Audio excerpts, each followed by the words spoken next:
CV یا رزومه شغلی چیست و چه اهمیتی در پروسه مهاجرت شما خواهد داشت؟ سلام و درود. ادریس اردلان هستم، سینیور آیتی پروگرام منیجر در صنعت بانکی کانادا. همونطور که استحضار دارید، طی سنوات گذشته هموطنان زیادی از طرق مختلف همچون سرمایه گذاری، تحصیلی، توریستی و مشاغل حرفه‌ای به کانادا و بسیاری از کشورهای دیگه مهاجرت کردند. سال گذشته هم کانادا شرایطی رو فراهم کرد که ایرانیان از طریق ویزای توریستی میتونن وارد خاک کانادا بشن و تبدیل به ورک پرمیت بکنن که این قانون تا فوریه 2025 تمدید شده.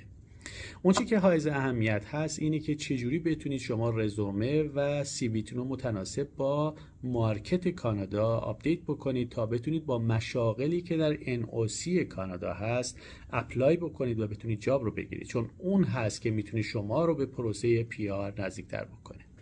این افتخار رو داشتم که در سالهای گذشته با بسیاری از دوستان ایرانی و غیر ایرانی همکاری داشته باشم، کمک بکنم برای آپدیت رزومه‌شون و در این بخش از ویدیوها تلاش خواهم کرد که تجربه خودم رو به اشتراک بذارم و چنانچه برای شما مفید خواهد بود خوشحال میشم که فالو بفرمایید و چنانچه برای دوستان دیگرتون مفید خواهد بود برایشون ارسال بکنید.